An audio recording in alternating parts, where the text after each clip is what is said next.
નમસ્કાર મિત્રો, ખાસ કરીને આજના વિડીયો દ્વારા આપણે ઝાકળ, પવન, તાપમાન અને માવઠાના ઝાપટા વિશેની વાત કરવાની છે. કેમ કે આવનારા દિવસમાં ફરી એક વખત માવઠાનો માર સહન કરવો પડશે.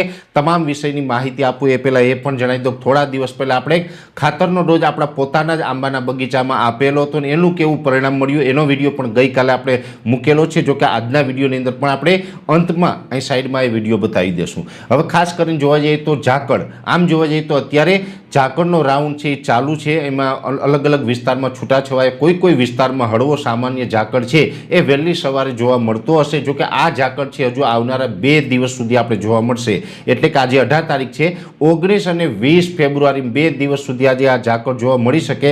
21 તારીખથી ઝાકળમાંથી આપણે રાહત મળી શકે છે. એ સાથે પવનની વાત કરવા જઈએ તો અત્યારે એવરેજ નોર્મલ પવનની સ્પીડ ચાલી રહી છે. ગુજરાતના અલગ અલગ વિસ્તારો પ્રમાણે જોવા જઈએ તો 8 થી લઈ અને 12 કિલોમીટર પ્રતિ કલાકની ઝડપે અત્યારે પવન ચાલી રહ્યો છે. આ જ મુજબનો પવન છે એ લગભગ આપણે 25 ફેબ્રુઆરી સુધી કન્ટિન્યુ જોવા મળશે. એટલે કે 25 ફેબ્રુઆરી સુધી પવનની ઝડપમાં કોઈ વધારો થવાનો નથી.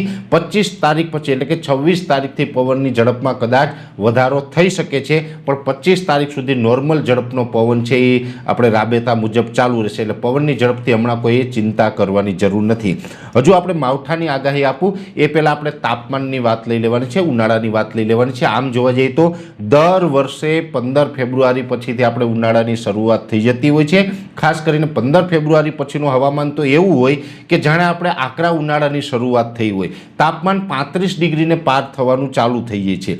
પણ આ વર્ષની વાત કરવા જઈએ તો આ વર્ષે હજુ પણ એવું ખાસ તાપમાન જોવા મળ્યું નથી. હા, એક ચોક્કસથી છે કે અમુક વિસ્તારની અંદર સામાન્ય આપણે થોડુંક ઊંચું તાપમાન જોવા મળ્યું હશે. રાત્રે આપણે શિયાળા જેવો અહેસાસ થાય, દિવસના બપોરના ટાઈમે થોડોક ઉનાળાની ઝળક આપણે જોવા મળતી હશે. પણ જે હાઈ ટેમ્પરેચર થવું જોઈએ એ ફેબ્રુઆરીનું હાઈ ટેમ્પરેચર નથી જોવા મળ્યું. ખાસ કરીને રેગ્યુલર ફેબ્રુઆરીની 15 તારીખ પછી જે તાપમાન હોય એના કરતાં 2 ડિગ્રી તાપમાન અત્યારે નીચું ચાલી રહ્યું છે. જોકે આમ તો શરૂઆતથી જ આપણું એક અનુમાન હતું કે આ વર્ષે શિયાળો લંબાઈ શકે છે.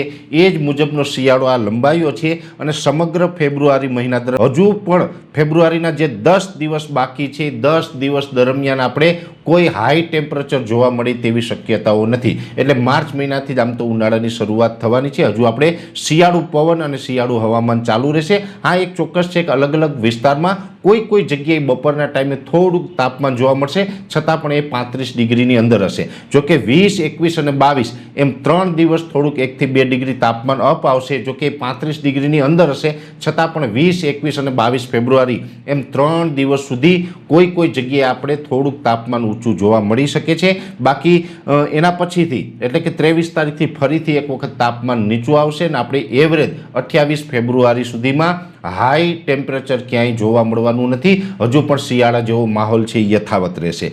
જો કે આપણે આ માહોલ વચ્ચે એક બીજા માઠા સમાચાર એ પણ છે કે કોઈ જગ્યાએ માવઠાના ઝાપટા પડવાની શક્યતાઓ છે.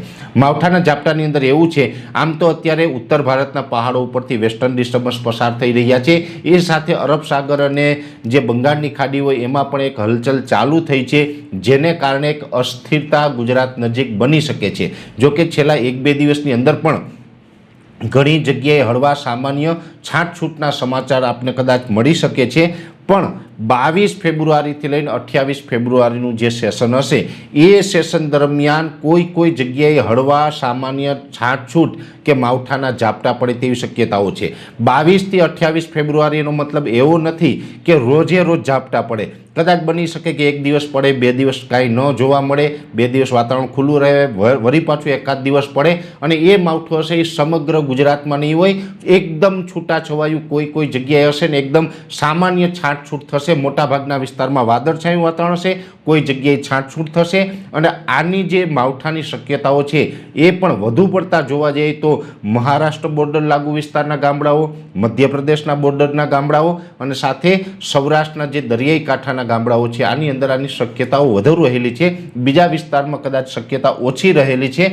પણ 22 થી 28 ફેબ્રુઆરી વચ્ચે કોઈ જગ્યાએ માવઠાના ઝાપટા પડી શકે છે અને એ ઝાપટા પણ એકદમ છૂટાછવાયા હશે, એક જગ્યાએ હશે, એનાથી 5 કિલોમીટર આગળ કાંઈ ન પણ હોય એ પ્રકારના છૂટાછવાયા ઝાપટા છે એ પડી શકે છે અને અસ્થિરતા છે એ બનવા જઈ રહી છે એની ખાસ દરેક ખેડૂત ભાઈઓએ નોંધ લેવાની છે।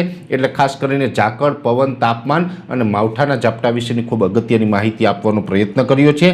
વિશેષ માહિતી નેક્સ્ટ વિડીયોમાં આપવામાં આવશે। આ સાઈડમાં વિડીયો દેખાય એની અંદર બાગાયતી પાકની પણ આપણે ખાતર વિશેની ખૂબ અગત્યની માહિતી આપી છે। દરેક મિત્રોએ વિડીયો લાઈક આપીને દરેક ગ્રુપમાં શેર કરી દેવો, યુટ્યુબને સબસ્ક્રાઈબ કરજો અને ફેસબુકને ફોલો કરજો। નમસ્કાર।